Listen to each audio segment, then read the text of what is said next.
président de la République, M. Patrice Talon, a conduit la séance du Conseil des ministres de ce mercredi 30 octobre 2024, sanctionnée par les décisions dont voici la teneur. S'agissant des mesures normatives, création du Centre national des produits biologiques à usage vétérinaire. Les principales maladies auxquelles sont sujets les animaux d'élevage ont une incidence économique réelle sur la production et constituent une limite à leur développement. Pour lever cette contrainte et contribuer à terme à l'accroissement du cheptel, de la productivité et à la compétitivité des filières animales, l'accent doit être mis sur la prophylaxie médicale qui consiste en des soins préventifs. Elle suppose la disponibilité en quantité, en qualité et en temps réel des vaccins à l'échelle nationale. Aussi, au regard des enjeux actuels, convient-il que le centre dédié mis en place au ministère de l'Agriculture, de l'Élevage et de la Pêche soit restructuré pour générer plus d'impact au profit du sous-secteur de l'élevage. C'est pourquoi le Conseil a décidé de l'ériger en établissement public dont les statuts sont, par la même occasion, approuvés.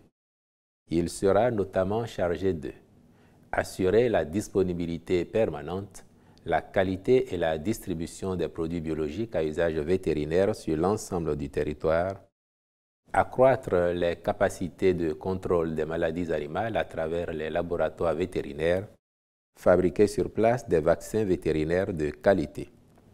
Les ministres concernés prendront les dispositions nécessaires à son opérationnalisation.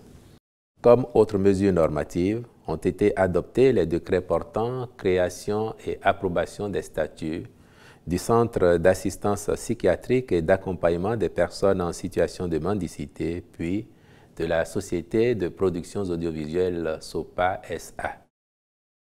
Au chapitre des communications, en point 1, indemnisation des personnes affectées par le projet de construction du quartier culturel et créatif de Cotonou, de sa base logistique et autres bâtiments connexes. Certaines infrastructures impactées par le projet sont implantées sur le domaine dédié et appartiennent à des particuliers. Une évaluation immobilière a donc été faite aux fins de verser aux personnes affectées des indemnités de dédommagement après déduction des loyers dus par chacune d'elles au titre des baux amphithéotiques qui les lient à l'État. En point 2, contractualisation pour la gestion opérationnelle de l'assurance maladie du projet Assurance pour le renforcement du capital humain. Dans le but de réduire considérablement les inégalités de genre et le faible accès des personnes démunies à la sécurité sociale, le gouvernement a opté pour le déploiement de l'assurance maladie obligatoire à tout résident sur le territoire national à travers la mise en œuvre du projet Assurance pour le renforcement du capital humain. À cet effet, l'Agence nationale de protection sociale a convenu de l'implémenter suivant l'approche du faire-faire.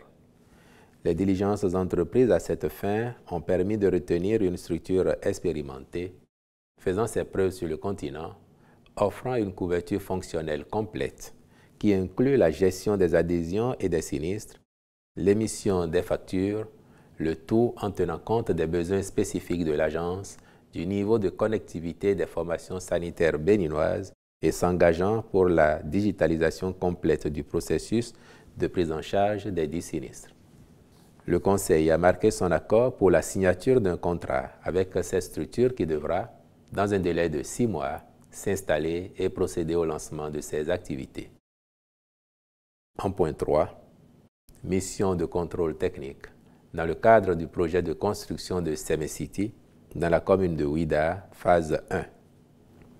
Pour rappel, le dit projet vise à promouvoir le développement d'une économie du savoir et de l'innovation, pourvoyeuse d'emplois et de richesses, offrant un cadre favorable et attractif pour plusieurs types de partenaires. Ceux-ci comprennent les écoles et universités, les laboratoires et centres de recherche, les incubateurs d'entreprises innovantes, de même que des communautés d'étudiants, de chercheurs, d'enseignants, de professionnels, d'entrepreneurs et d'investisseurs aussi bien béninois qu'étrangers.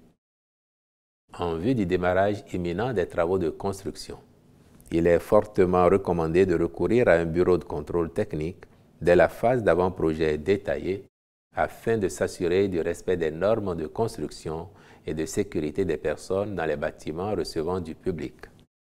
À cet effet, le Conseil a autorisé la contractualisation avec un cabinet spécialisé dont les missions porteront essentiellement sur les volets sécurité des personnes, solidité des ouvrages, accessibilité des personnes handicapées, fonctionnement des installations, vérification des exigences d'isolation acoustique dans les bâtiments autres que ceux d'habitation.